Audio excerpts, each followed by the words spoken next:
Hello, I'm delighted to welcome everyone here today in my role as Vice Provost, Equity, Diversity, and Inclusion at the University of Alberta.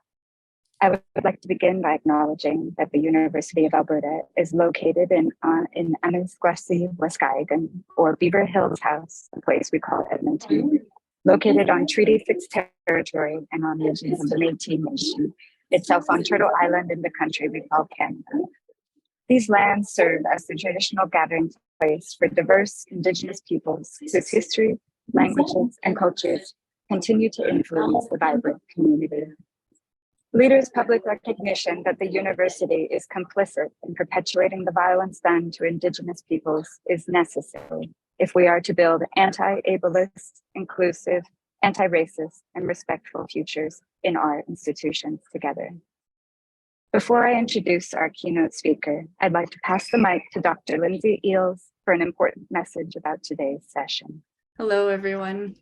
We want to acknowledge that we'll be discussing ableism and audism and saneism and other forms of oppression and harm alongside resistance and generativity. And we offer this acknowledgement not to assume we know what difficult topics or content are for you, but to invite you to access the strategies and the resources that you use every day to be with conversations wherein discomfort or trauma responses may arise. We want to be clear about inviting you to move and stretch and come and go and use your devices and have available sensory items to support your engagement and eat and drink and wear comfy clothes like the sweatpants I am currently wearing under my fancy shirt, or something that makes you feel good. Have art supplies or pens and markers to doodle with. Have anything that makes joining today feel more accessible and meaningful for the experience we're going to share. I have lavender that I've been smelling, so our room smells like lavender and tea, which we are both drinking. I have a little stone. My blanket is covered, or my lap is covered in a blanket we were gifted. And these are all ways that I'm practicing this to show up to the conversation today, and just invite you to take a moment to access those resources that are available to you right now for our time together. Thank you and welcome. Thank you so much, Dr. Eales.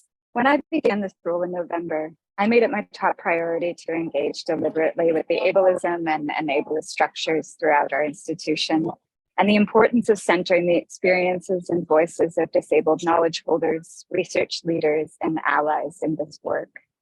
I therefore couldn't be more excited to introduce our speaker today. Dr. Jay Dolmage is a professor and chair of English from the University of Waterloo. Jay's work brings together rhetoric, writing, disability studies, and critical pedagogy.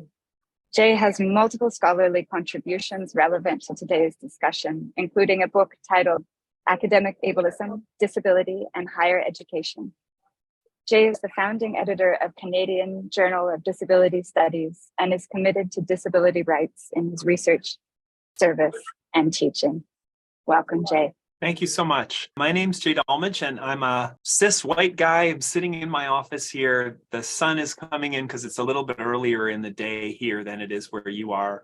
I'm wearing dark glasses and a gray sweater. My office is cluttered behind me. There's lots of books, and all the things that I need to read are there to remind me that I need to read them. So they're in piles. And I'm drinking tea today too.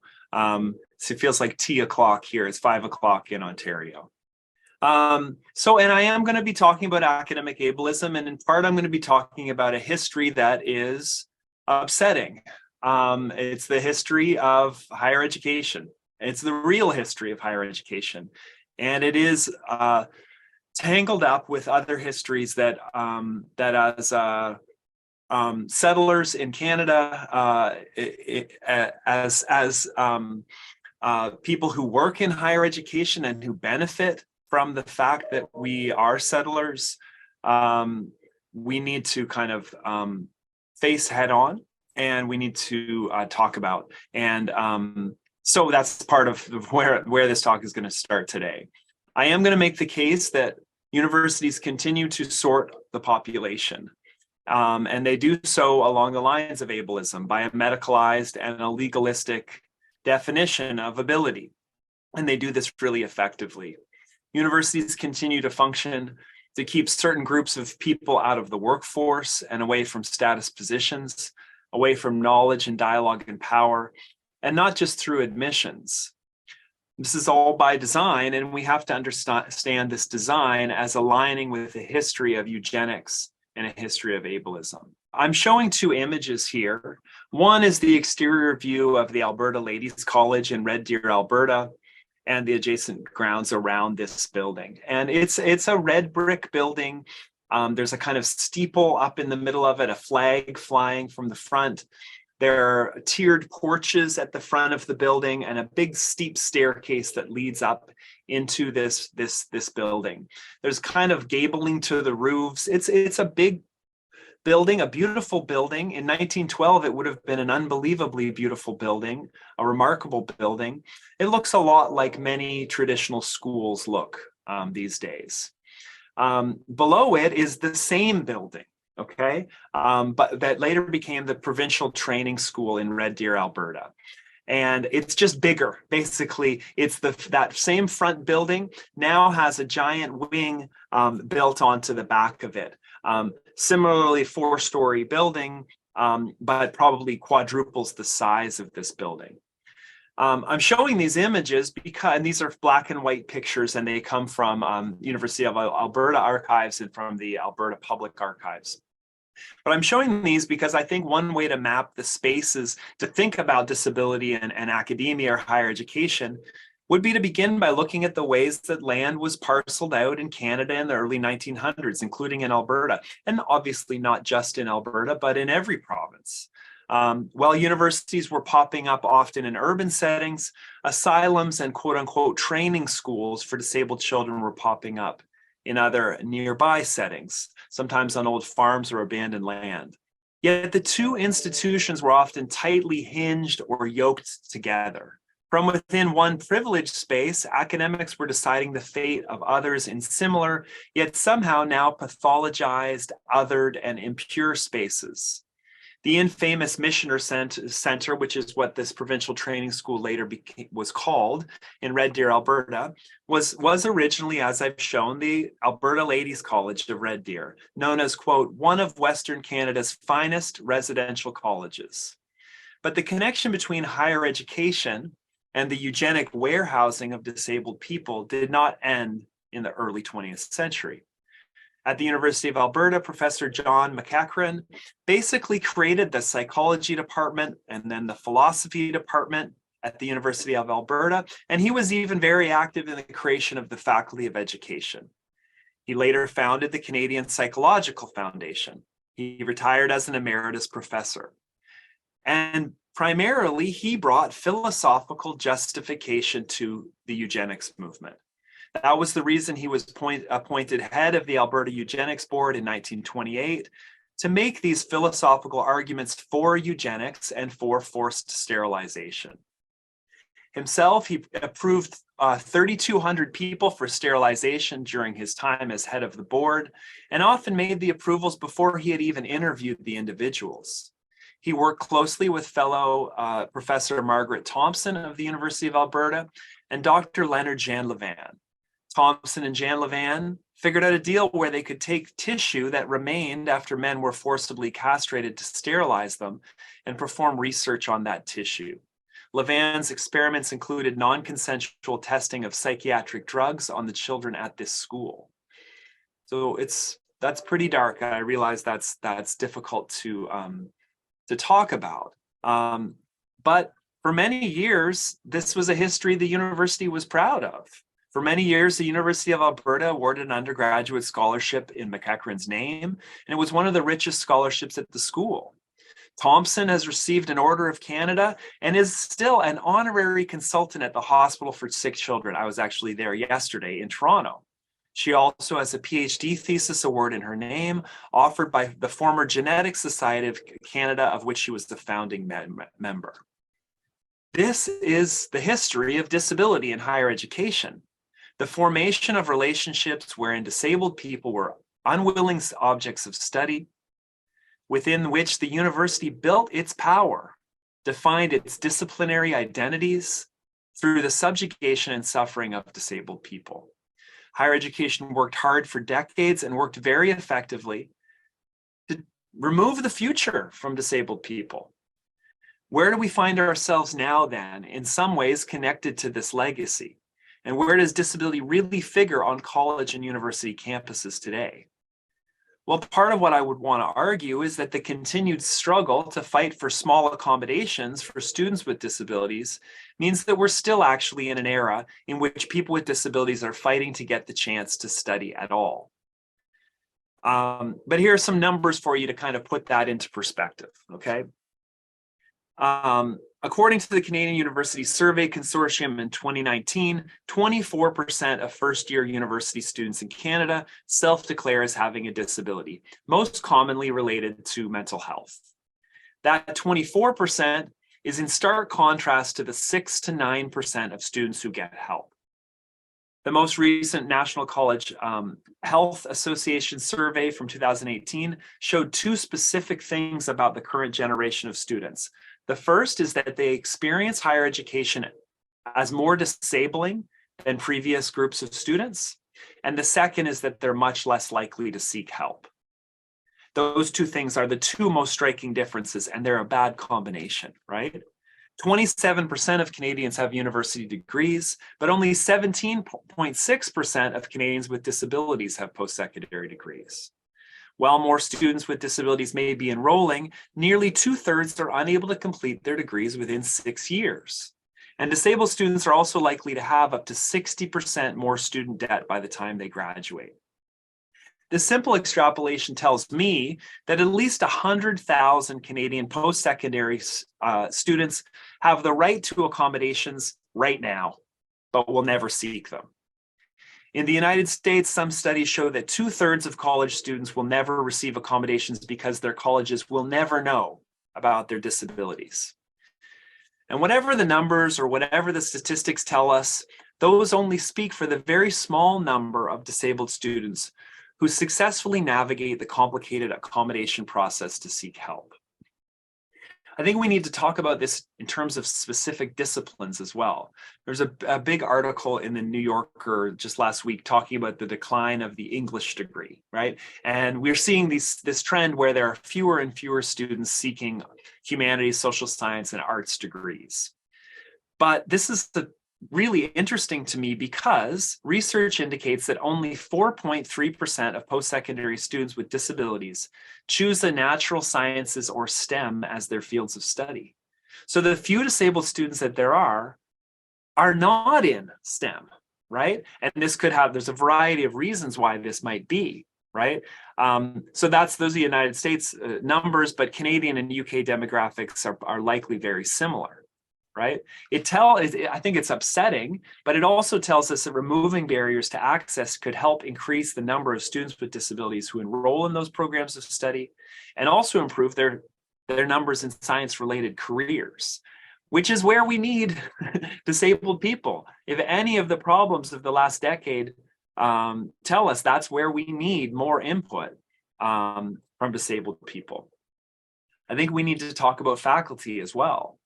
A recent study revealed that academics in Canada receive very little institutional support in obtaining accommodations themselves.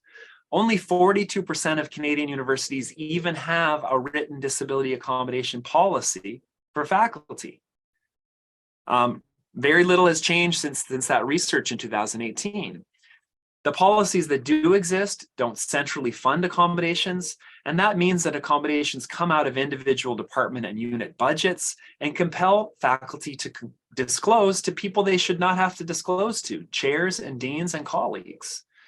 The result then is a similar culture of silence and passing, and the result is the continued loss of disabled teachers and researchers. And those forces that push disabled students out of higher education intersect with other forms of discrimination. We know, for example, that in K-12 education, young Black men are disproportionately placed into categories of special education that are associated with extremely poor outcomes. Yet, higher education researcher Joy Banks has shown that Black students with disabilities experience additional difficulty accessing disability support services at college and university. So for that same group of students, a disability diagnosis at the K-12 level can be hastily applied, right, and can lead to really poor outcomes, but can be so much more difficult to get in higher education, right? A recent report on the Toronto District School Board showed that having, quote, special education needs in high school means you're much less likely to go to university, and that this has been getting quite a bit worse over time and not better. Being an Indigenous student, being a Black student makes you much more likely to be labeled with these special education needs. As Keith May's excellent new book, The Unteachables, shows, educators have also carved out, quote, privileged white spaces in every disability classification. White student protection and advancement inflects every disability diagnosis a student might see from kindergarten to grade 12. And therefore, these forms of what he calls resegregation overwrite disability on our campuses as well. I put this against the backdrop of the fact that most of the time, Black and Indigenous students have to work harder on campus, right? William Sedlacek suggests that they have to develop specific skills and expend considerable energy coping with racism, looking for allies, forming community, protecting their identities and communities. And we have to see then disabled students, Black students, Indigenous students, and other students from a wide range of underrepresented backgrounds as in fact dealing with a very different architecture on campus. The labor and expertise they exert just to survive is remarkable. But we don't reward those things in any way, shape, or form. We actually ask them to remain invisible. And we go ahead and reward quote unquote traditional students for doing the quote unquote traditional things that generally get rewarded, you know, studying for tests, writing essays, all these other things that are also work. But we don't get this full picture of how much work some students are involved in, right? We also know that disability is all over the curriculum, but not in the sense that we want to talk about it today. Disability as something to be cured or eradicated can be found all over our campuses. But disability as an identity or culture is really hard to find. In short, educating people to erase or diminish disability is going to ensure limitations on all of our knowledge about bodies and minds, about our society. How can we really understand the complicated problems we face as a society when disabled people are absent from our classrooms, labs, and research teams? The last 3 years should have shown us that their inclusion is essential. So in this history, right, a rights-based approach has often meant that disabled students are invited in the door, they're counted and added to diversity statistics, but then the culture of the university makes no changes, no lasting adjustments to account for their presence, participation, and thriving. So one way to think about this inclusion might be to look at a tweet posted by a student named Sarah Marie De Silva from the University of Hull in the UK. She posted the picture on Twitter showing how she's forced to take in her zoology lectures. When she arrives at the lecture, there's only one place for her to sit, in the doorway at the back of the room. And this is an amphitheater style classroom where students come in this doorway at the back, they go down a set of stairs, and there are tables laid out as you go down the stairs. So every 3 steps you can turn and sit at one of these tables to take in the lecture. And we know classrooms like this to begin with, right? They assume that the person at the front of the room would not be in a wheelchair, right, or needing access. But Sarah Marie's example is a powerful one in part because there is an accessible doorway at the back of this room, right? And I bet if you looked at a map on campus, you might even see that this classroom is marked as an accessible classroom because of that button, right? Which costs thousands of dollars to install and ensures that when you press a button, that door will automatically open. But where the only place for Sarah Marie to sit is in the one spot where that door is going to hit her whenever it gets open. If we look at this image and think about it for a bit, okay, all of the other students are sitting in their seats, they've got drinks or coffees, their laptops are open, they're taking in that zoology lecture. Sarah has her arms crossed at the back of the room. You know, we could imagine what led up to this moment, because Sarah Marie would have to wait for every other student to come in and take their seat in the classroom before she could enter the room. And if anybody came late to the classroom, they'd hit that button on the door would open and it would hit her wheelchair, right? So she would have to leave and come back in every time somebody else came in. Also, it assumes that there's only one person in a wheelchair, or one person who would occupy that space. I mean, it really assumes that there would be none. But there's really only space for Sarah Marie to make for herself there, right? So this to me is what so many of the layouts on our campus, whether they're curricular, cultural, social, disabled students might be there. They might be able to get into the room, but their access is so clearly an afterthought and their participation is already really minimized. You know, we shouldn't be surprised then that we're losing so many disabled students. The truth is, the only time disability is spoken or written about in most classes is in the final line of the syllabus, when students are referred to the Office of Disability Services if they need help. The message then to students is that disability is a supplementary concern, and then that it's not the teacher's concern, not really a part of the course, it's at the back door of the syllabus. Teachers deal with disability through that kind of ideological equivalent of a ramp, right? Disability can only come in the side or the back entrance if it's to be included at all. And I've been trying to lay this out a little bit against the history of higher education, but Roderick Brown's book, The Reorder of Things, it's a kind of critique of the concept of diversity as it's been evoked in higher education. And in the book, he identifies three particular eras in academic history in North America.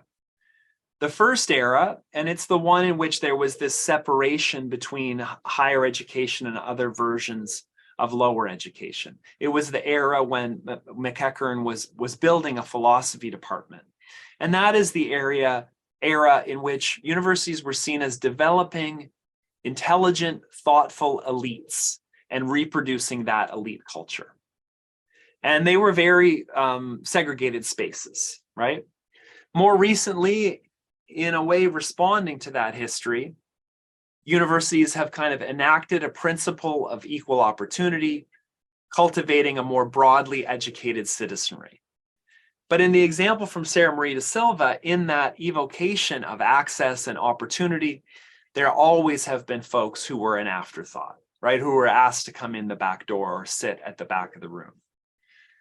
But in this third era, the one in which I think we find ourselves now, higher education produces what Brown calls human capital, turning classically humanist values on their head. That first step undoubtedly excluded disability. That was the eugenics era, right? The second step, the use of higher education as a principle of equal opportunity, it opened a lot of doors and removed a lot of barriers, but all too often disability was used to test the edges of opportunity. For people with disabilities, equal access promised never really came, or only really came in a qualified, retrofitted way. Here, while the discussion around disability was welcoming, the back end was being built to construct disability under only a medical or a liability model. Define disability medically, treat it in a legalistic, minimalistic manner to avoid getting sued. And now we see the concept of equality being co-opted by this third step, wherein disability, like other forms of embodied difference, gets commodified. Disability might be mentioned as a unique or special part of the fabric of society. Universities and colleges might preach inclusiveness, and they'll promote things like wellness and student success. But in the end, disability continues to just be studied, and the impact continues to be disabling in the sense of further distancing disability from power and further stigmatizing disability. I've mentioned that word retrofit a couple of times, and it's a word that I use a lot in my own work. But that's what I see the accommodations model as doing so much of the time, right? A student is referred to the Office of Disability Services to go and get an accommodation. And what the underlying architecture of that is that there won't be any permanent changes made to the curriculum or to the syllabus. The truth is, more than 3/4 of the accommodations offered are the exact same accommodation: extended time on tests and exams. Now, there's nothing, if you go to the University of Alberta's homepage, there's no pictures there of people taking time tests and exams, right? They're engaged in what the university would call the future of learning, experiential learning, hands-on learning, innovative learning, right? They're working with robots in labs and all this really interesting and exciting stuff. But that accommodation model is still stuck in a university from the 50s or 60s. And the repertoire of accommodations has never really changed. So the Office of Disability Services, which has great people who are trying as hard as they can, they're still stuck giving minimal accommodations based on a model of education that's pretty outdated. That said, right, we still need to continue to offer accommodations. And I think actually over the past 3 years, we've seen that we could do much more. So I'll give you an example here, okay? Before the pandemic happened, there was a really large study of engineering students at the University of Illinois. So 303 students, these were all students with disabilities. They responded and they were asked questions about what accommodations they would actually like to have in the classroom, which again, like that's a good question for a university to ask, instead of simply rubber stamping the same very narrow accommodations over and over again. So here's what they were asking for, okay? What they wanted were recorded lectures as videos, transcripts from those lectures or classroom discussions, as well as course textbook and instructor notes and slides that they could engage with offline. They were basically asking for asynchronous learning options, right? These were all things we began to offer quite broadly during COVID. Yet disabled people can't count the number of times they were denied those things or stigmatized for even asking about them before the pandemic happened. And then all of a sudden we all had to do them. We didn't have support to do them well necessarily. We had to do those things in like a week, right? Which at least shows us that higher education can change. It also shows us that a lot of the accommodations that we could make to help students are things that we've learned over the past few years. I guess biggest part of my message today is let's keep doing those things, right? And that's just a small place to start. The question is, what other things did you do in your own research or in your classrooms to increase access during the pandemic? Can you keep doing some of those things, right? I want to give you a couple of examples. And I think in our discussion, we'll get into more of these types of examples, right? I think that during our forced pivot to teaching online during the pandemic, we had to understand attendance and participation in radically new ways. We were forced to create more expansive ways for students to learn and to show what they'd learned outside of the 50 or 80 minutes that they were in a room with us. What it made me realize is that often learning was a race. It was a 50-minute race to show what you knew, right? And how much you could memorize from what happened in that 50 to 80 minutes. But that asynchronous learning, that ability to have access to course materials, course discussions, assignments, other students outside of those 50 or 80 minutes, right? That's a form of accommodation, accessibility that disabled students have been asking for a very long time, right?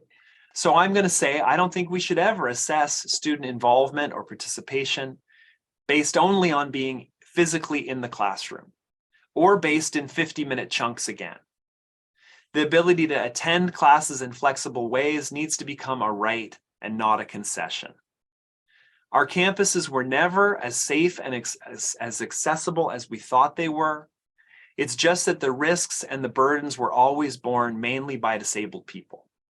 And so we need to remember that. So that's one piece, physical attendance.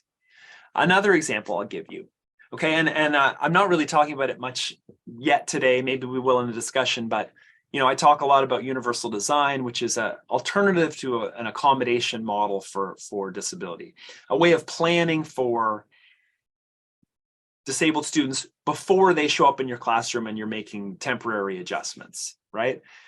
But it's become very much a fad, a universal design, right? It gets talked about all the time.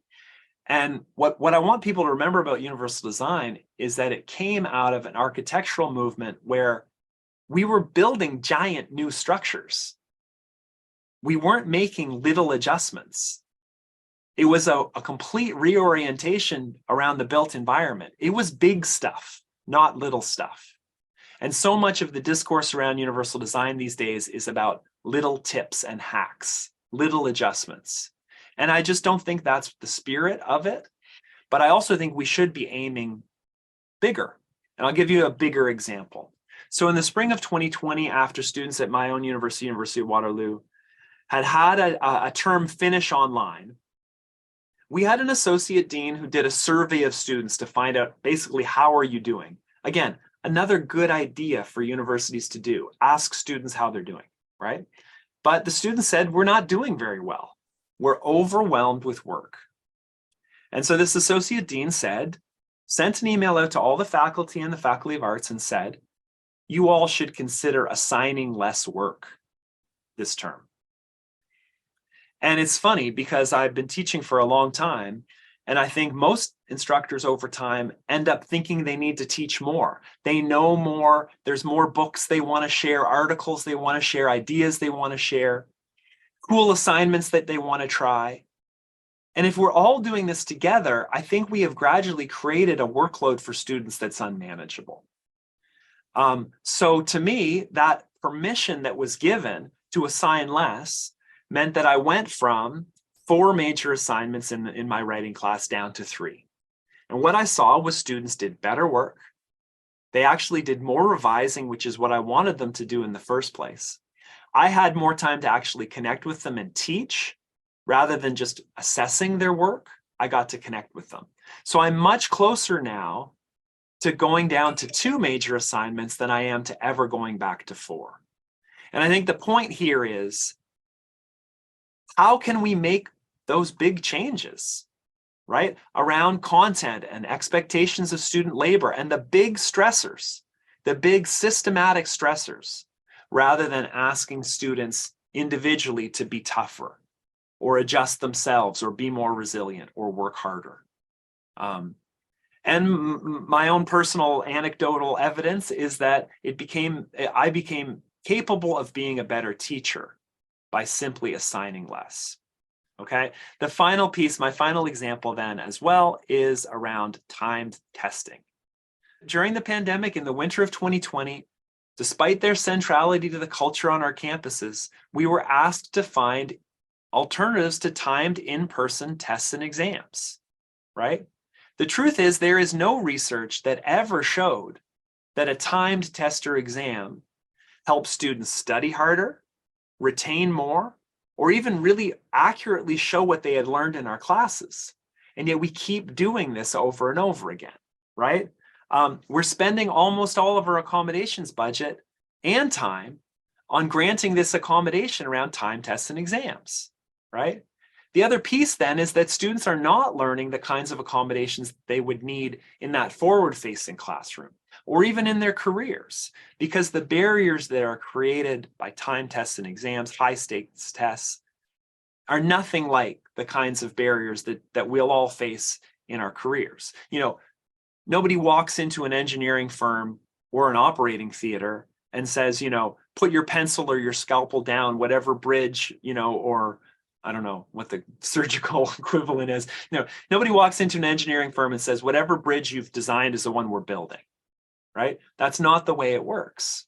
And so why should we impose those kinds of constraints through things like time testing? And that's such a soapbox issue for me, but it's also such a huge wasted opportunity. I talked earlier about how few disabled students are in STEM fields, right? And it's most often folks in STEM who tell me that there are no alternatives to time testing. Well, something has to change, right? We need to connect the dots if we want to correct that huge loss of student potential, especially, for example, in the sciences. One piece, I think, is by taking a harm reduction approach to timed high stakes tests and exams. I do have a bunch of resources on this website if people want to check them out. There's an open access version of my book, Academic Ableism.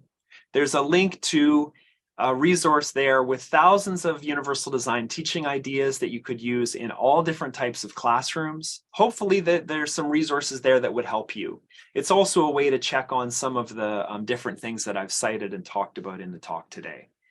Thank you so much, Jay. Hi, everyone. My name is Ken Kaur. I'm a cisgender white male. My pronouns are he, him. And for most of my life, I've lived on Treaty 6 territory in and around Edmonton, with much of my childhood spent living just north of the city in the town of Gibbons.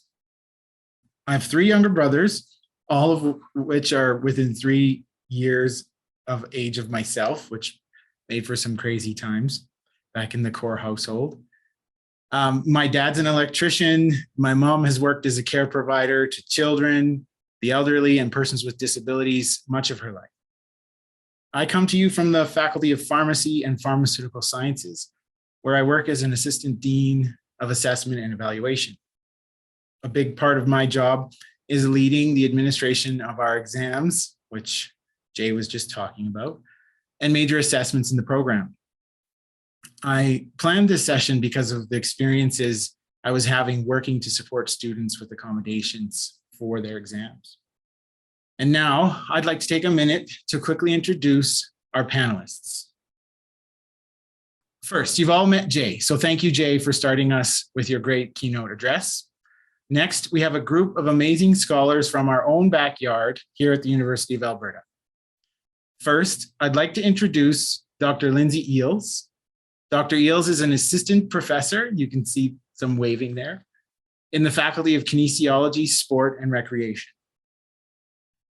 Their research interests include MAD studies, disability arts and culture, research creation, and anti-oppressive approaches to trauma-informed practice. Dr. Eales is also a registered occupational therapist with over 15 years, maybe add 1 to that maybe, of specialized disability dance training. Next, I'd like to introduce Dr. Danielle Peers. Dr. Peers is an associate professor also in the Faculty of Kinesiology, Sport, and Recreation, and a Tier 2 Canada Research Chair in Disability and Movement Cultures. Their research bridges 3 fields: adapted physical activity, sociocultural sport and movement studies, and critical disability studies. Dr. Peers also teaches qualitative methods, adapted physical activities, sports sociology, and critical disability studies. Welcome. Next up, I'd like to introduce Dr. Joshua St. Pierre. Dr. St. Pierre is an assistant professor of political science and a Tier 2 Canada Research Chair in critical disability studies. Dr. St. Pierre works at the intersection of critical disability studies, contemporary political theory, and feminist theory, with his research focusing on the interplay of communication and disability with information societies. And he likes to garden. I picked that up from your website. Finally, I'd like to introduce Dr. Joanne Weber. Dr. Weber is an associate professor in the Department of Educational Psychology in the Faculty of Education and a Tier 2 Canada Research Chair in Deaf Education. Dr. Weber studies language and literacy education, including arts-based interventions, arts education, post-humanism, and applied sign language studies. Dr. Weber is also an artistic director of Deaf Crows Collective, which aims to provide opportunities for theater performance by deaf actors of all ages to celebrate deaf culture, encourage self-expression, and foster relationships between hearing and deaf communities. Welcome, everyone, and I'm so excited for the discussion that we're about to have. So, we solicited questions from the registrants to help us decide on the topics for the discussion today. I tried to organize them into 3 big categories and create some questions for us to work through. Our first topic for discussion based on that work is titled Defining Where We Are. and Jay has already done some of that for us. I will present a series of questions to help guide the conversation on this topic, and we'll work through the panelists in a predetermined order so that we can ensure some smooth transitions for our ASL interpreters and anyone listening. The first question will give everyone a chance to build off of the talk that Jay just presented.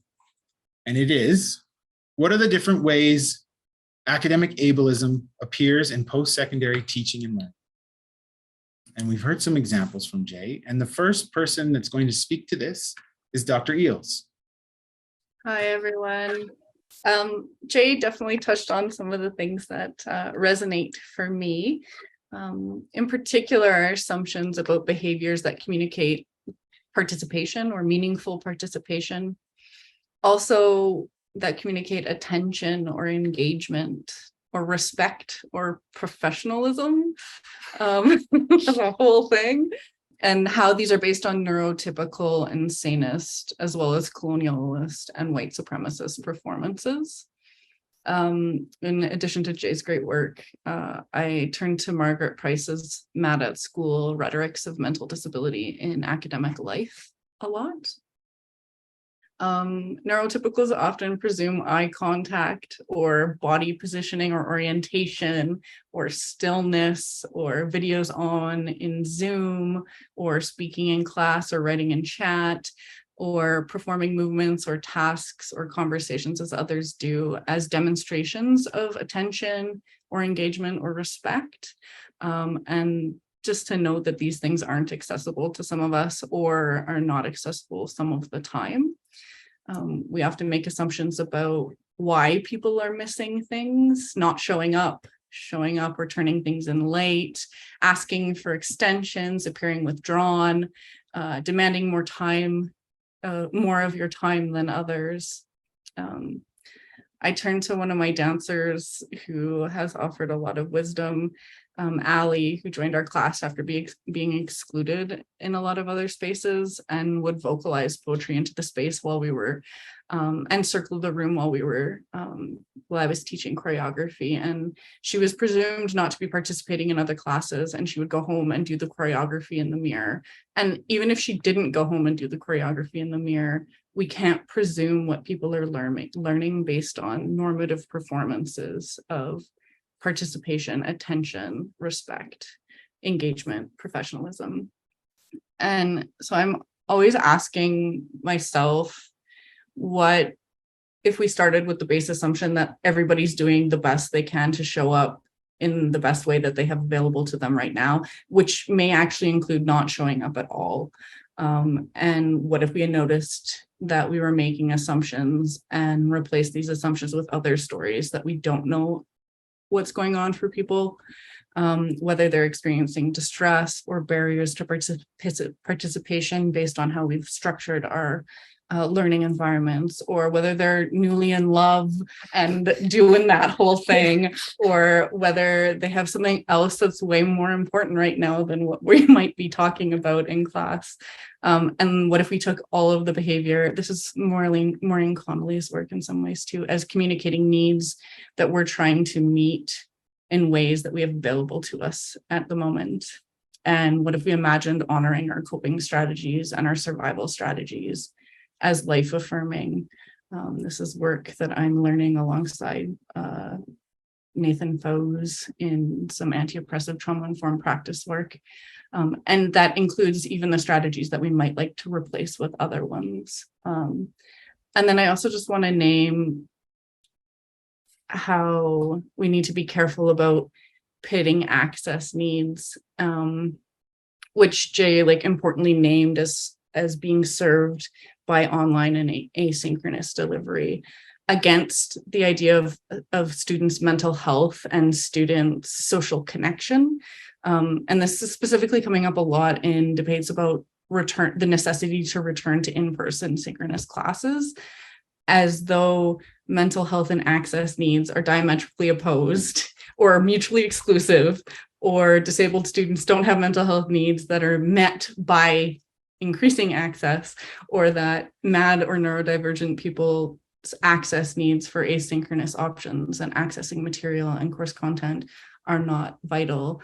and that we as disabled community don't survive and thrive because of online connection, because of asynchronous community, that those aren't sites of our justice and meaning and community building, and that we might not be able to imagine other ways of creating mental health and social connection, even through asynchronous online delivery, such that we could also be COVID safer and be able to continue to participate as we had gained some access we had not had before prior to COVID. I'm happy to respond to this question. There are a number of different ways higher education can deal with ableism in the post-secondary setting. I'm watching interpreters on a different link, but here in this scenario, in this setting, there's slides on the screen. So my eyes have to focus on a number of different areas of information, visual information for me, because I'm not listening. As well, in each of the presenters, there's a background that has other interesting things to look at that also can be visually distracting. What I saw on the slides today were quite simple, but in academia, what we often see is PowerPoint presentations that are just chock full of information, and the background of the slides can be really busy and with pictures or other designs, patterns in the background. So when you think about adapting what you're doing for visual learners, it's not more is better, less is better. So when we're designing our teaching materials and we're thinking about the visual aesthetic, it should be simple. It should be comfortable to take in the information. It shouldn't be text heavy. Because as was touched on before, there's a lot of energy, a lot of labor put into paying attention to this kind of content. And if we're looking at someone who is deaf and low vision or deaf blind, they need more time to process what might be happening in their classroom environment, because they might be using an interpreter. So watching what the interpreter is saying, seeing what's on the presentation, and also watching the speaker. That's why having pre-recorded or recorded lectures is a much better tool for some of our learners, because they can pause. They can take more time to look at whatever picture is shown on a slide, whatever text content is there, make their own notes. But if this is going live and it's not pre-recorded, then they're trying to take in so much at the same time. And it often leads for deaf students or deaf students who have a low vision to be just more energy, more labor into the studying of the content. Many professors think, they choose sophisticated backgrounds or moving GIFs or those kinds of things on their slides and think that's interesting, it's interesting. But for me, I get headaches from that, because it's just too much visual information and not enough to concentrate on. So that's just an example of the kinds of designs we need to think about when we are trying to incorporate the learning needs of a broader audience of students. Thank you, Joanne. The next question is, what are the impacts of ableism in post-secondary education? And I'm going to hand it over to Josh. Josh is perfectly acceptable too. I just want to say first off that I realized before showing up this afternoon that most everything I know about access, I've learned from the people who are speaking here on this panel. So part of me is like, what am I doing here? But I can be here to cheer on everybody else at the very least. I guess to start off this question, it was already touched on by Jay in the keynote, and there's a form of, one of the impacts of ableism is a form of epistemic leveling that occurs when only certain people are allowed, well, not in both in the door, but are provided with the supports they need to succeed in higher education. From this basic exclusion of disabled people from within the academy, it just results in able-bodied questions and methodologies getting reproduced over and over and over again, right? And so there's able-bodied assumptions that remain unnamed, and how can they be called out if disabled people aren't part of the conversation, right? So, and there's all kinds of elements to that, right? Partly we end up asking really boring questions, you know, and so partly it's not good education, and it's certainly isn't good for students, and I don't think it develops like interesting research. Like if we're doing political theory, what kind of political theory can we do if we're starting from the assumptions that we don't expect disability to show up in our work, you know? So I love the way that Josh put it. There's a great a great account to follow on Twitter, and it's called Disabled in Higher Ed is the Twitter account. They said something pretty similar to what Josh is saying, which is, I think, a really important reminder. Like, there are barriers in place in higher education for everyone. They changed a little bit over the pandemic, so we noticed them. But there are barriers there for everyone. And some folks are accommodated as part of the natural flow of higher education. And so they experience it as flow, right? It's something Sarah Ahmed writes about. And when you're experiencing that flow, you don't notice it, you're just going, right? It's built for you. It goes to that point I made about, you know, some students they can spend all of their time and labor and intellectual energy doing things that get them great grades, doing things that allow them to complete assignments and hand them in. And other students are doing a ton of work and none of it syncs up with the measurement system that we have in higher ed. It doesn't mean it's not valuable work. It might even be more valuable. The measurement system we have is arbitrary. We've had it for too long.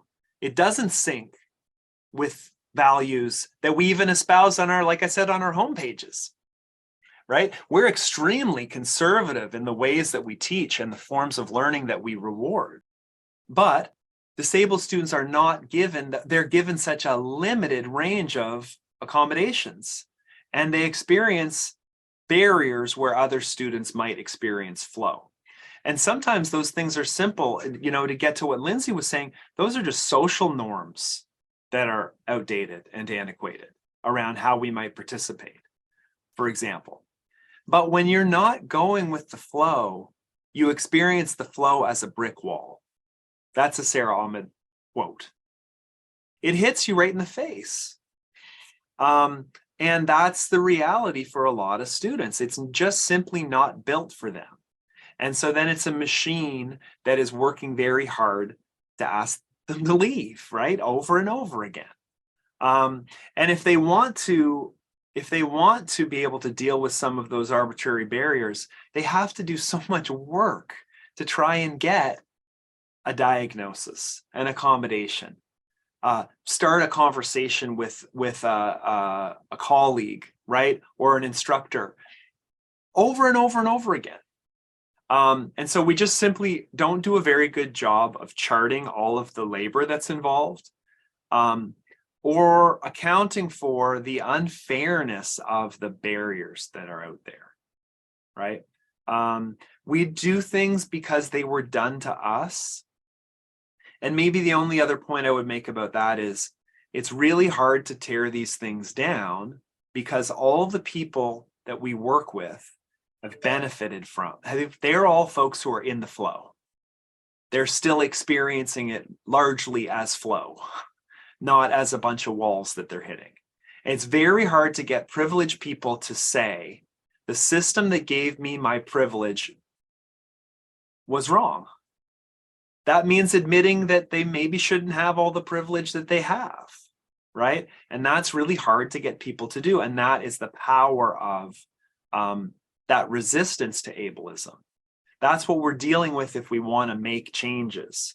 Now, on the other hand, what I would say is you only become really good as a teacher when you stop teaching, when you stop assuming that everybody learns the way that you do. So those two things, we have to be able to talk out freely in the open about this, right? And begin rewarding one another for not being conservative, right? For not doing things the way that they've always been done. That's like a very big series of issues, right? But there are smaller ways to attack some of those problems. For instance, simply by building into the ways that we reward one another, the ways that we hire people or award tenure, right? Or do performance reviews, by saying we want to reward folks who build a different university, right? One that doesn't look like the one, you know, at Waterloo. I always think Waterloo wants to be like Oxford from the 20s, but that's not what the web page says, but that's what's happening in the classroom.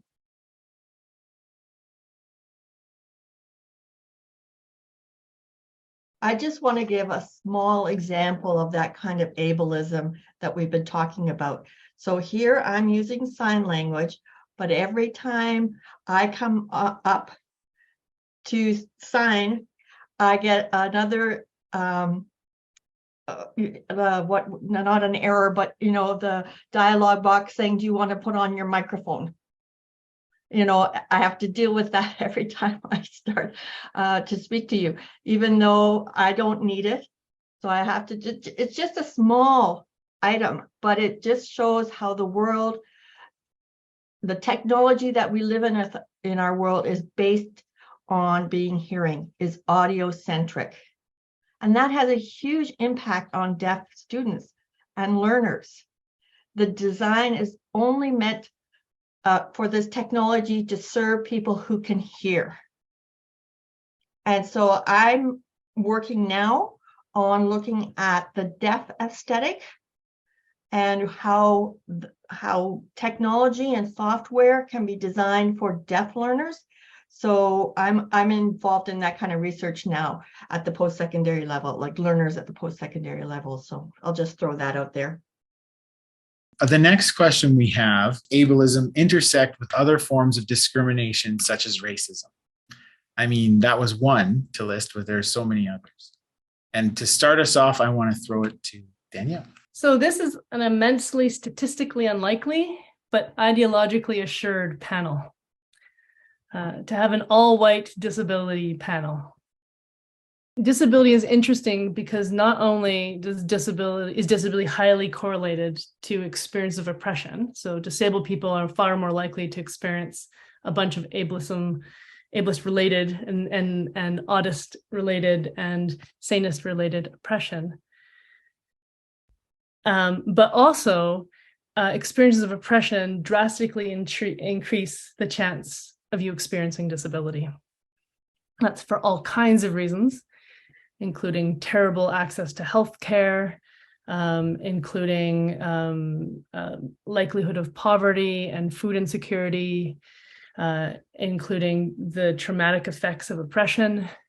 The fact that those who have made it into academia are largely white, are largely non-Indigenous in terms of disabled folks, means that it's the people who have been able to squeak out success in our current system who are most likely to make it here, but are also least likely to have the answers and the strategies to transform the system to actually support those who make up the vast majority of disabled people.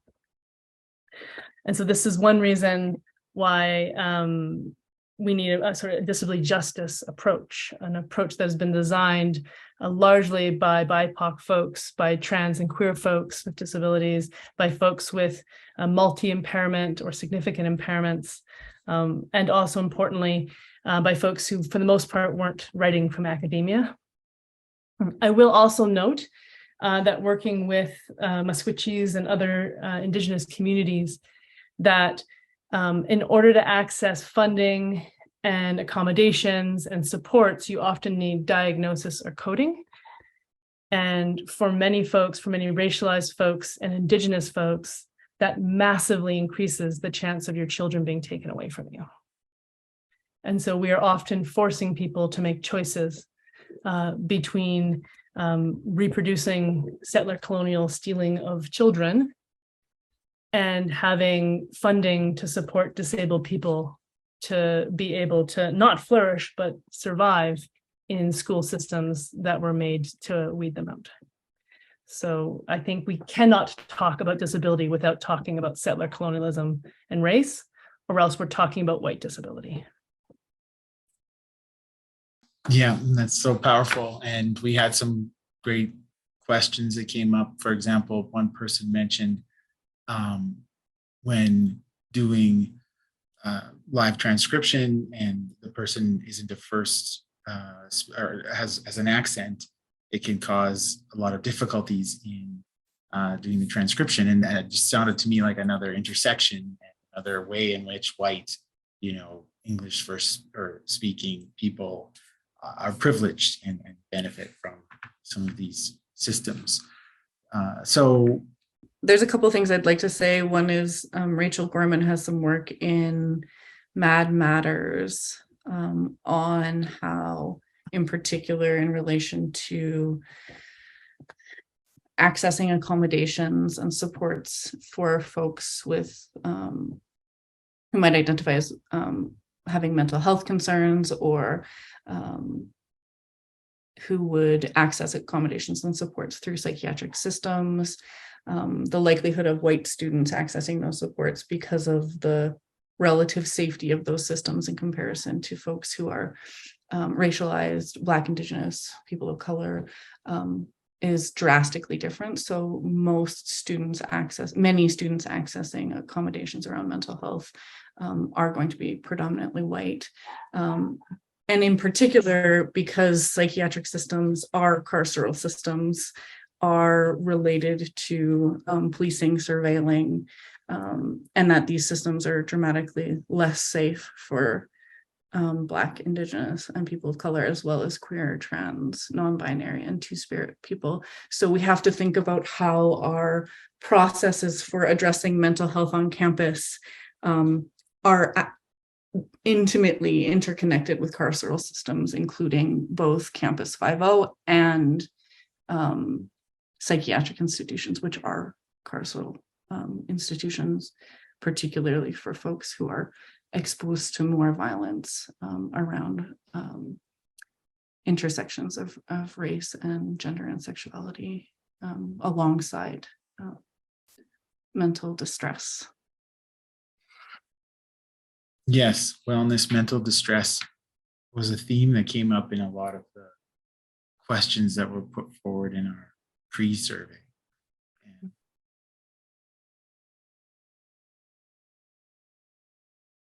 In my work, I deal with a number of Indigenous students. I haven't been in Edmonton for a brief time, but mostly my work has been in Saskatchewan. And the thing is, we end up setting up a binary because the student may want to really interact with their Indigenous cultures, but because they're deaf and Indigenous, they don't have interpreters at their First Nations colleges or universities.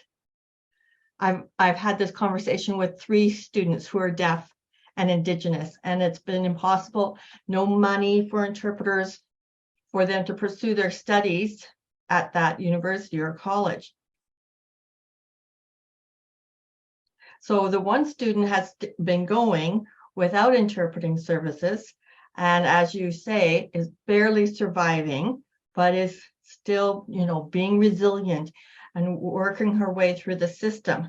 Her family is supportive. They are supporting her, and she wants to learn about it, but she misses so much. All the presentations are given auditorily. So when we talk about some of these intersection identities, it can be dealt with independently, right? They are intersectional, but the point is she wants to learn about her Indigenous culture and ceremony. At the same time, she has a deaf identity, and they're just binarized. They're separated out by our systems. I think we're going to move on to another powerful category of discussion. And this is the topic of combating resistance and ableism in higher education. How do we move forward to force change? The first question we have relates to, this came up a lot, and I think it comes up from mainly a staff and student perspective who are responsible for finding ways to provide supports, and then also from a student perspective, access supports. So the question is, what can we do to address ableist beliefs and behaviors of individuals? So for example, we sometimes hear that some people believe accommodations are providing an unfair advantage, that the system is somehow letting through people who aren't really in need. Or we might experience pushback, constant pushback, questions, comments that there are program requirements and structure that must lead to the exclusion of certain accommodation. And then there's also a lack of trust, just a general lack of trust that the system is making sure that people who are not disabled are being treated fairly. All of a sudden, it becomes about the people who aren't disabled and their fairness issues. What can we do to address ableist beliefs and behaviors of individuals in the higher education system? In my position as an assistant professor, obviously we're supposed to make sure that students get the accommodations they need.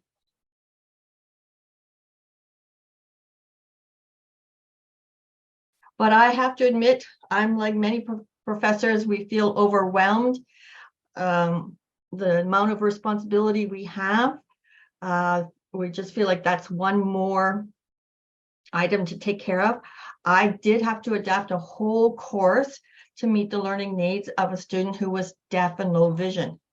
The number of hours I put into making that retrofitting for that course so that it was much more accessible to the deaf, low vision, blind student, it was a lot of work, and it required a team of people. I worked with interpreters, I worked with educational tech people, I worked with captioners. We had to adapt it and retrofit the material to be more accessible. Of course, the positive side of that is it helped meet the accommodation needs or the learning needs of many other students in the classroom, not just the targeted student, if you will. But I have to tell you, the amount of labor I had to put into it was enormous. So part of the resistance I see is coming from a faculty who feel overwhelmed, overloaded with so much to do. And they're thinking about, what's it going to cost me? I know it's a selfish perspective, but they're also looking at what is the cost to me as the instructor. I do think the university needs to figure out a way to provide more centralized support and resources that are meaningful. I agree about what was said earlier about the time testing. Like that's really, that's really useless, and then more about how to look at our pedagogy and what we can actually do that we could put our energy into that would be more effective and more supportive. So those are just some of the thoughts I have about this resistance. Thank you, Joanne. Yes, I do think that some of it is just coming from the complete lack of support and resources that makes doing the work so much more difficult.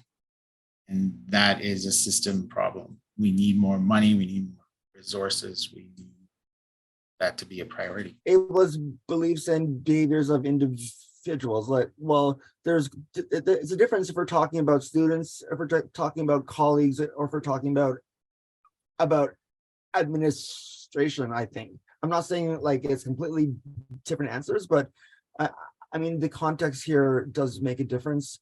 And this question for me is like, could be asked of like a lot of different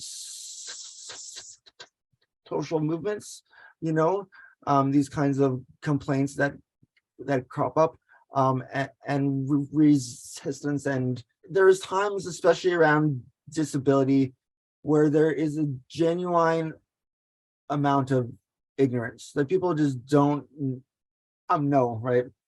But then like I think of the feminist philosopher Nancy Tuana, who talks about how there's a whole epistemology of ignorance as well, right? And it's not by accident that we don't, you know, that disability isn't like woven into the fabric of our thinking.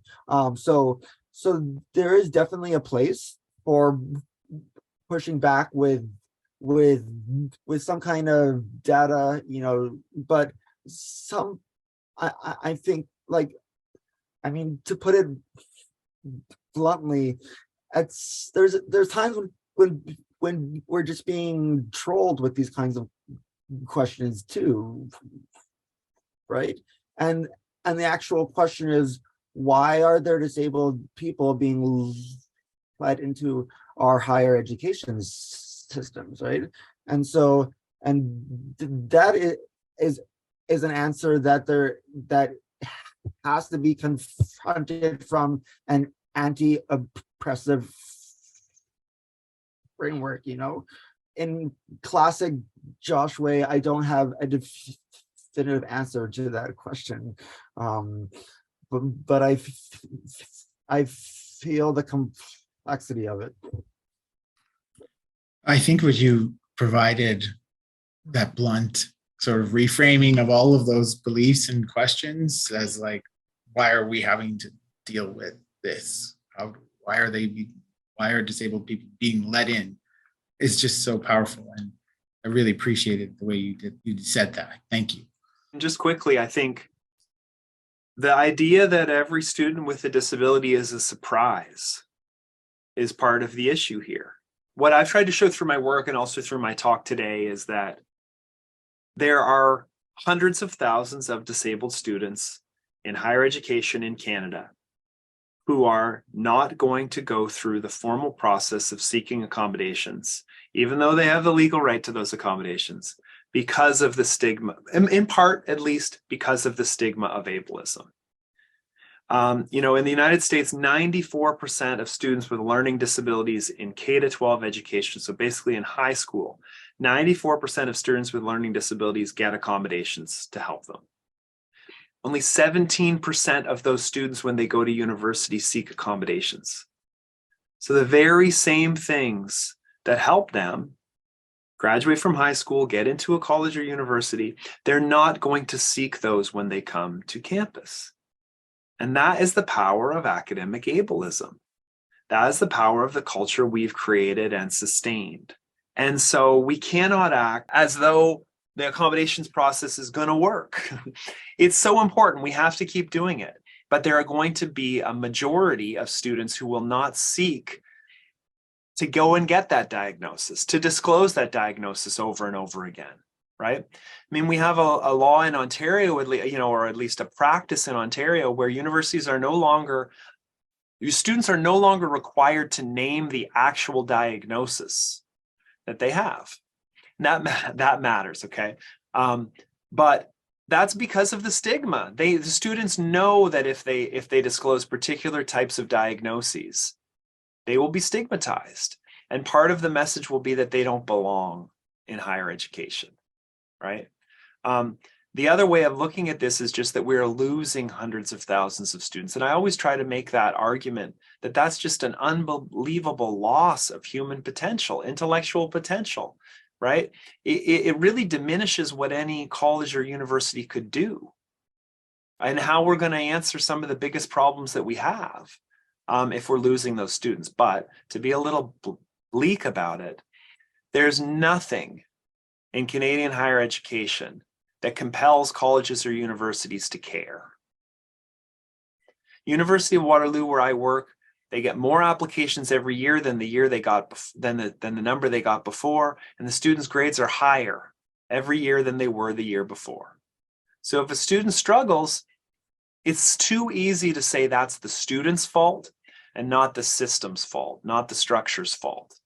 And there's nothing in place, be that in provincial funding, and let's not get in too deeply into that today, but there's nothing in place there that says, hey, as a university, you have a responsibility to, or as an instructor, you have a responsibility to figure out how to educate every student who walks in the door.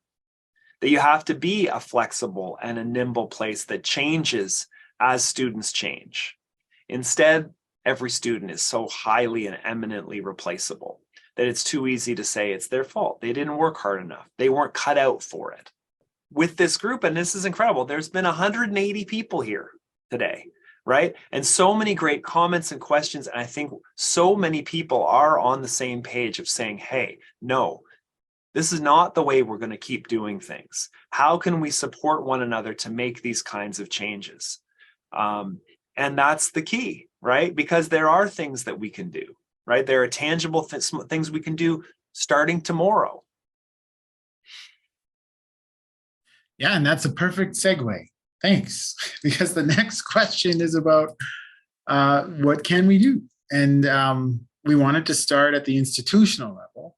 And then the last question was going, but maybe we'll merge these together. So if you want to speak to both ideas, institutional policy, process, resources needed to help change the way things are happening, to create more accessible, inclusive education. And then also broader system change. So we're talking what kinds of things could be done potentially across the country, across even levels. Like Jay talked about K-12 and then the stark difference. So are there broader system changes that can happen to address that issue of K-12 disconnect between university and that education system? So this is a plug that actually all the folks on this panel and Carrie and a bunch of other folks are starting U of A, I don't remember what it's called, but something on a council on systemic ableism. I think that's what we for now. And that the idea is exactly this. I was saying that I spend 12, 14 hours a week dealing with ableist or accessibility barriers that I or other people are dealing with. And that we've, part of the problem is through thinking, we have to stop thinking, oh, ableism, oh, accommodation. Accommodation is maybe 10% of the problem here. And in fact, that we frame it that way is a big part of the problem. And so we're individualizing systemic problems. And that puts immense labor on disabled folks for themselves to survive, but also to support the survival of other folks, and for teachers to support what is someone's right in the classroom. And I want to be clear, we're talking about a quarter of Canada's population, right? So we have a system that is systematically individualizing the problem of inclusion of a quarter of our population. We have a problem. And so we need to be collectively working together to create changes. And that includes ungrading and relationships to mark systems. That includes refusing and challenging policies that require timed final exams. That includes actually having transparent processes. We've had a number of people ask, oh, how do I get accommodation as staff? I consult for the federal government on this, and I couldn't figure that out in our university. So the level of the ways that ableism is protected by lack of transparency, administrative loopholes, coercion against accommodation, all of these things needs to be dealt with systemically. So we're not offloading the labor on disabled folks and individual professors. On the other hand, professors have timed exams because they're told they have to in our university. It is a requirement. They don't get away without doing it. And we need to have the same relationship to accountability. Or to accessibility. This is not a gift. You get paid to do the job. You get paid to do the job for all of your students, not just those without disabilities. You said 25%, and I feel like that is such an underestimate of what we're dealing with in terms of people who are requiring access, especially as we've been going through this phase of like acknowledging mental health in a way that we've never acknowledged it before. And the pandemic has sort of had people asking the question, why are we seeing so many more people with problems coming out of the woodwork? And what I wonder is if we just haven't really ever measured this in a way that's true. And just curious to know what your thoughts are. If I can add for 30 seconds. So Statistics Canada has decided it's 22%. I will tell you that's based on first a very functional medical kind of approach to this. But I will also say that in the small print on an addendum document where they talk about methodology, they only count people who live in private dwellings. So no one living in group homes, no one living in hospitals, no one living in disability institutions, no one living in school for the deaf, no one living who's houseless. They also decided for no given reason not to measure anyone who's living on Indigenous property, on reserves, on any kind of Indigenous run community. So 22% is, they basically were like, let's count teachers, but no one who works in schools is the methodological equivalent. So yeah, 22% is absolutely low. I think mental health was one that came up a lot. And Lindsay, you were also speaking to that earlier. And there's a big desire to talk about how the intersection of what we've traditionally thought of as, disability and what that means is maybe growing, expanding to include things that everyone faces. I mean, I think we can have a conversation between mental health and psychiatric diagnosis. I think we can have a conversation about pathologizing mental distress. I think we can have a conversation about everybody experiencing mental distress and some people's experiences of reality and or altered reality or not shared reality, and hearing voices and other more perhaps stigmatized or problematized or pathologized expressions of thought and feeling and being are at much greater risk and of violence and exclusion and harm. I have a whole lot to talk about around institutional support of mental distress and articulations of mental health, and who is counted in that and who is not, and in particular how our processes at an institutional level around quote unquote helping individuals at risk are deeply problematic and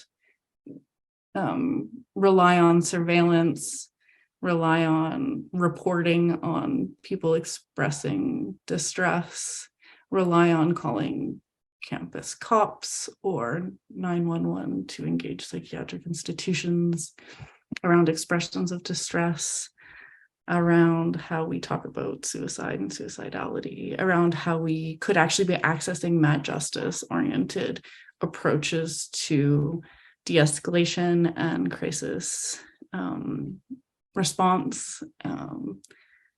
I think there's some major work to do that is drawing on disability justice and mad justice work around how we resource and the conversations that we have around mental health and mental distress and the reception of conversations about mental distress and expressions of mental distress on campus.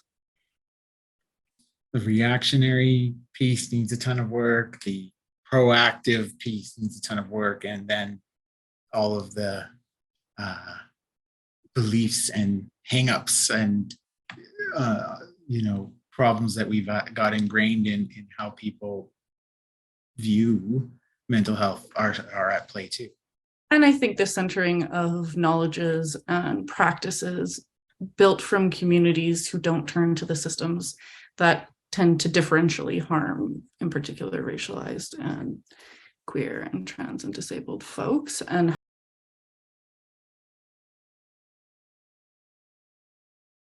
I just want to make sure that some of what comes out of our work is practical.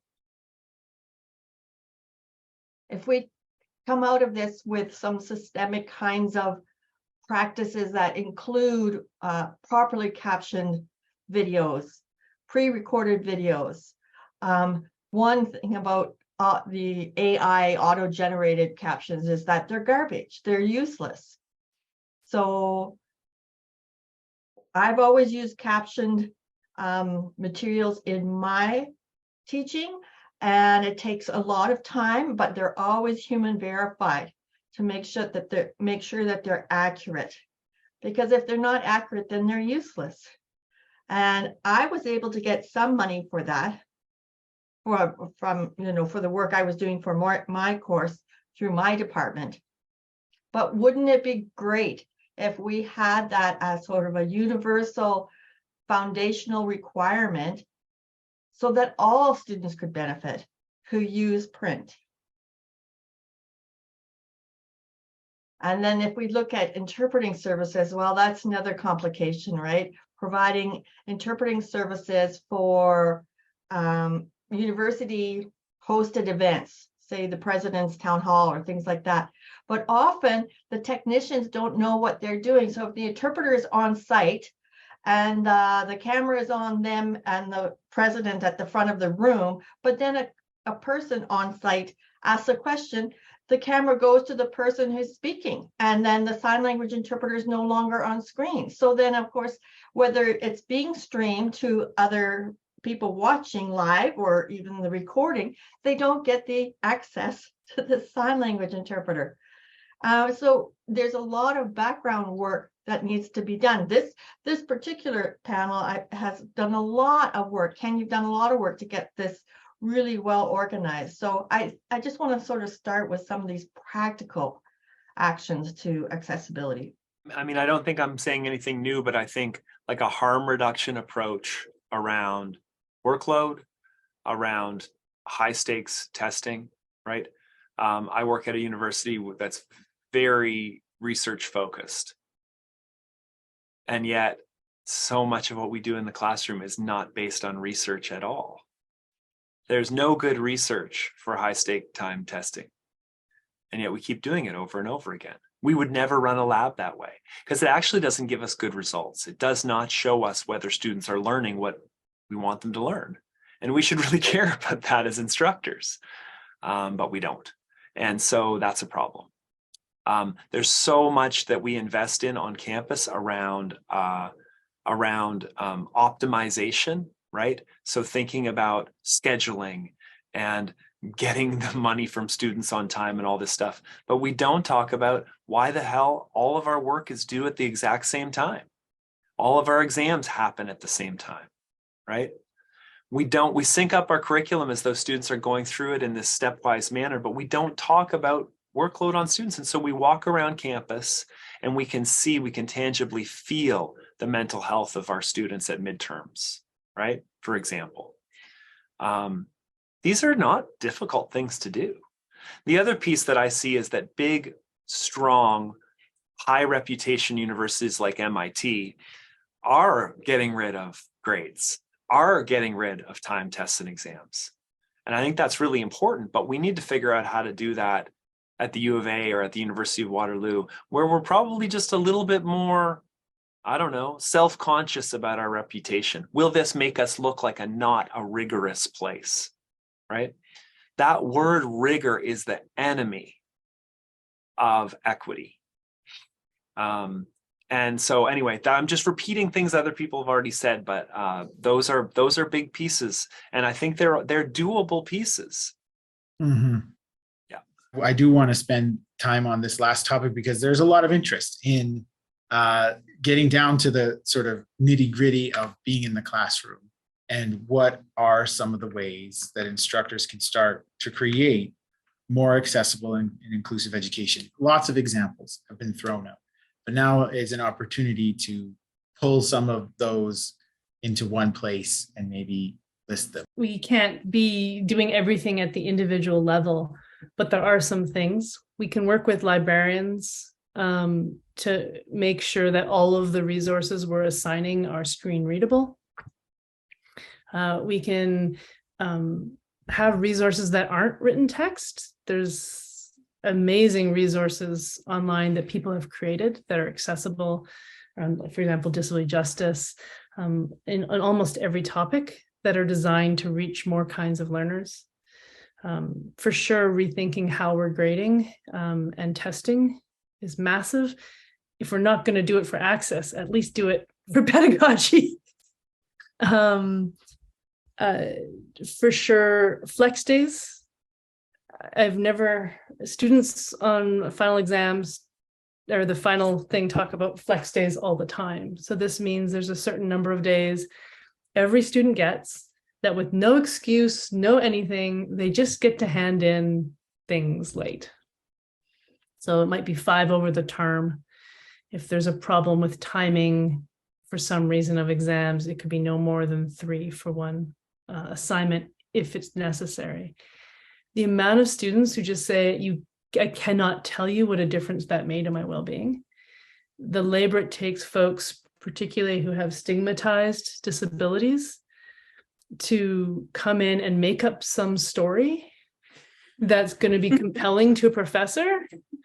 I had diarrhea is way easier to say than I had a mental health crisis, and they shouldn't have to disclose. Usually it takes us 5 days to mark everything anyways. Who cares if it's at the bottom of the pile? So there are things like that that are easy. I think there's a difference. We have to do transformation, but we can also do harm reduction in the interim. And these are harm reduction accessibility measures. I've found in my own experience that front-loading work when designing a course to like try and like think about who do I expect to show up, you know, and like who and doing that work up front, which for me has involved like spending a lot of time developing a really thorough e-class that has like each week has like a series of reading questions to help guide students, has like a really clear rubrics, examples for things of like past papers, just like doing a lot of work on the front end. Like I'm often surprised how few emails I get during the term about like like asking for access or for extensions or stuff, because like I've already anticipated I call that in some ways, right? So I want to name and honor that there is real work and energy and labor that goes into this, but there's also ways in which having better pedagogy that's more accessible, it also, I think, overall makes it easier for instructors too, you know. So we got a lot of people asking about universal design and its strengths and weaknesses, and Jay mentioned it. It's become kind of a fad thing. And there was a lot of curiosity about what are the strengths and weaknesses of universal design. It's important to understand that UDL was also designed by hearing people. And like was said, from the architecture point of view. But when I look at UDL, it really fails to understand the deaf learner's needs. It has the 9 sections, if you're familiar with the model, and it's okay. You know, there's things you can do with it. But if you really dive deeper and look at examples of UDL resources that have been produced, you'll see that sign language is minimized. It will be in the material, but it'll be, you know, some small thumbnail of an interpreter, and then you'll have some huge hearing talking head. So that is, you know, UDL products have that kind of a formatting. So again, you can't really see the interpreter in the products that I've seen. Or they try to make it very visually interesting so that there's, you know, 14 pictures on the product. So they're not thinking about the relationship between the text, an image, and the presenter. And then if you have the interpretation there or a deaf signer, you're not thinking about how those all can be formatted into a design that's aesthetically pleasing. So my comment is, you know, UDL is maybe for, you know, general thinking about accessibility, but for deaf people, it's not a model we can really use. I think one of the problems is people think, yeah, first, as Jay said, that this is we can tweak something as opposed to think about this transformationally. I also think people think UDL and they think one size fits all. And actually what we need is choice and flexibility and options, not one thing that everyone, if we had universal design for underwear, probably people would be pretty upset in this room. Why do we think this works for disabled people in their learning or in the way they move through space? So we need not one size fits all. We need options to engage in the ways that work for us. This really aligns with trauma-informed practice as well, like an amplification of choice and a recognition that people need different ways to plug in.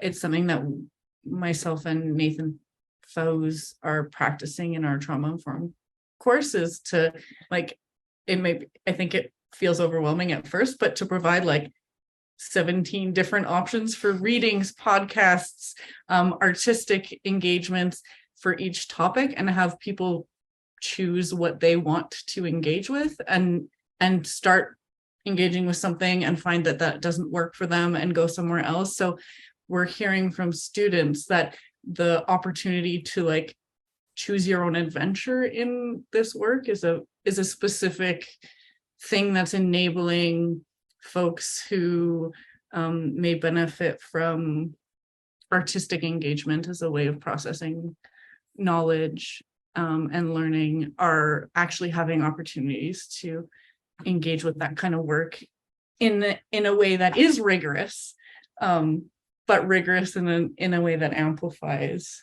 possibility for how we're regarding knowledge, offering opportunity to generate knowledge and to be with each other in that process. The last question come from the Q&A. I thought this was a really well stated and a topic we haven't really quite touched on. The person asks, are there any ideas for how to make students with disabilities feel inherently valuable without having to be exceptional to simply deserve to exist, and to resist having our own exceptionalness as a disabled person to be used as a weapon against those you love and yourself? The sort of culture of how do we create or have people feel safe and valued and not othered is, I think, what they're asking. I can offer one thing that has been a very sweet thing that I have chosen to commit my time to, which is that like I spend at least half an hour with the vast majority of folks who have access to accommodations, and offer the opportunity for folks in my course to also do the same, to chat about what needs might be that aren't covered by accommodations, to name really explicitly in class that disability is possible to be desired, and that it is a site of generativity, to bring in disabled art and culture into pedagogical practices. So disabled students and MAD and neurodivergent and deaf and other folks actually get to see themselves in course content in ways that are celebrated, and in ways that are contributing a really vital knowledge to the course content that I'm building out. So that's a way that I try to. I disclose, and it's a choice I've made because in my occupational therapy degree, the only thing that made it survivable was that I had a prof who was teaching mental health who said they were crazy. And the capacity for me to be able to identify that I might survive barely that program was largely due to the fact that I could see somebody in a role of leadership in the field that my experience resonated with. So I make choices to disclose and talk openly about my needs in complex ways because I needed to see somebody there. That's very powerful. Thank you for sharing that, Lindsay. I just want to thank everyone for their contributions, all the time it takes to say yes to yet another thing. I think this community is shouldering a huge burden with trying to make change, and I really do appreciate your efforts. Thank you again to Jay for starting us off, and the work you're doing, and everyone on the panel for the work you're doing, and everyone for being here. We really do appreciate. This was a long session, and you all, and there's so many people who stuck it out. So thank you so much.